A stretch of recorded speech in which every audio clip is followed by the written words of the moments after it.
Gandang gabi mga kapatid, ito na po yung update sa inyo pong mga pagtuwang sa gawain ng Panginoon. Yan po lahat ay bigas, nakapak na po yan, 750 pack, 2 kilos each.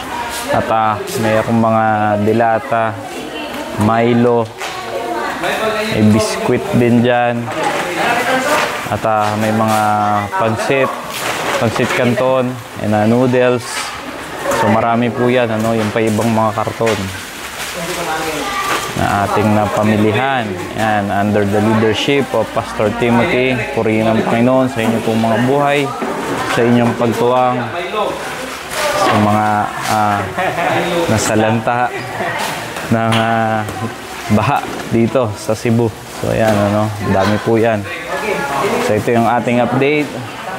Sa lahat ng tumuwang, salamat sa inyong buhay. Pagpalain kayo ng Panginoon. Bukas po ang pamimigay ng lahat ng relief. Ngayon ay repacking muna. Tulong-tulong sama-sama mga mananampalataya, mga kapatiran natin sa pananampalataya. Ayan.